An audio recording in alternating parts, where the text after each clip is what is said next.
Let's start here. Power in the U.S. is essentially divided up in three systems. Primarily the eastern part of the United States, Texas, and then the western part of the United States. Texas stands on its own, thanks to a decision made to avoid federal regulations decades ago.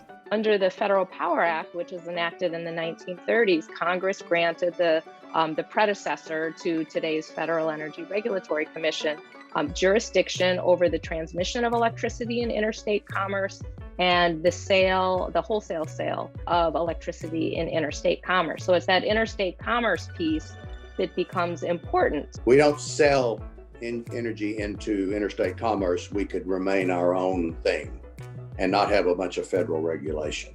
Across the country, there are different organizations that work as nonprofits responsible for making sure the power created by generators and the supply to customers is reliably maintained. For Texas, that's ERCOT, the Energy Reliability Council of Texas. It manages the flow of power to the majority of the state, but not all, more than 26 million customers. Before we get too much deeper into our explanation, Russell said we need to understand this first. A very important factor that many people don't know, generation of electricity must occur at exactly the same time as the consumption of electricity. So the total of everybody's electricity has to always exactly meet the level of generation. So that balancing act is a continuous thing that has to be done.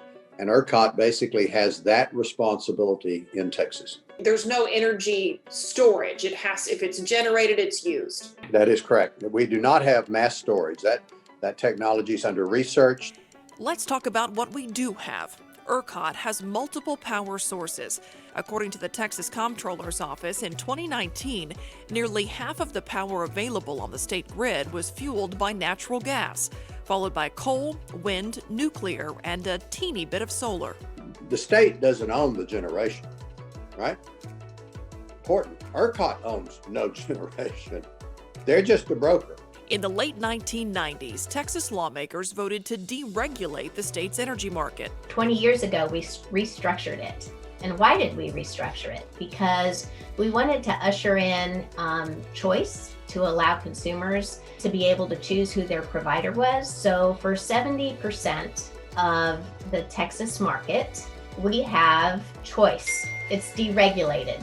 That put an end to most utility monopolies in Texas. If you're thinking, I live in San Antonio and I only have one power provider choice, there's a reason why. We'll explain that in a minute. But for much of the state, deregulation meant competition, and those in favor of that believed it would mean lower prices. But there's a downside to that. Once you give up control of all the generation, once you allow a random list of producers to buy into the Texas generation market, you kind of don't have the ability to plan for and spend for these one-off kinds of events. Many of those producers of that energy were not mandated to have certain reliability standards. It became more or less a free-for-all. Today, a long list of companies generate power using those various sources, and ERCOT buys the energy, then selling it to local utility companies. So there's a marketplace for this. ERCOT manages that. But who manages ERCOT? The Public Utility Commission of Texas has oversight of the state grid. It regulates electric, telephone, and water utilities, writing and enforcing the rules utilities have to abide by. Here's where things get a little more complicated for San Antonio. Because our local utility, CPS Energy, is owned by the city, it's part of the small percentage of the Texas energy market that was exempt from the deregulation of the 90s, so no competition. CPS is your only power option in SA. And because CPS is municipally owned, CPS is a very complex organization. The company wears several hats. CPS makes its power available in the statewide grid. They take back what they need, and they sell the excess on the wholesale market, which ERCOT really regulates. They are the go-between between companies that produce this power, this excess power, and its buyers, which are usually other utilities. CPS generates power, transmits it, and provides it to San Antonio customers.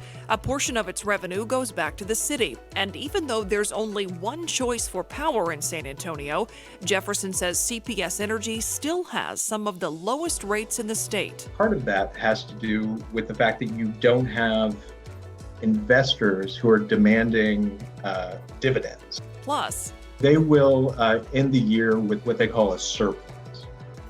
In this, these funds they put back into maintenance and operations, and they basically will reinvest the money. But that's also how they keep rates low. flying in the face of the theory that deregulation and competition equal lower prices.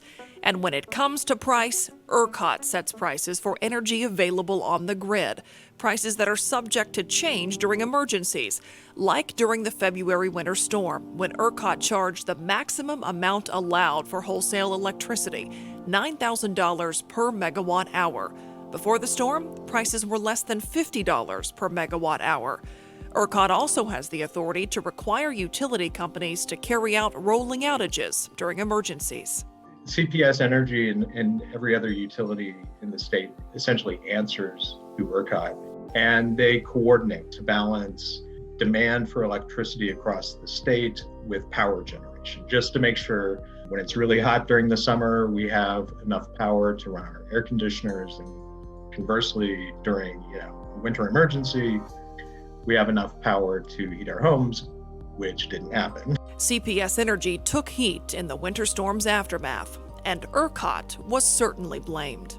In Texas, we like to think of ourselves as, freewheeling folks. Texas is known as the state with probably less regulatory mindset of any state. There are consequences to that. Frankly, the consequences of that mindset and culture may be the biggest single cause of what happened in the big freeze.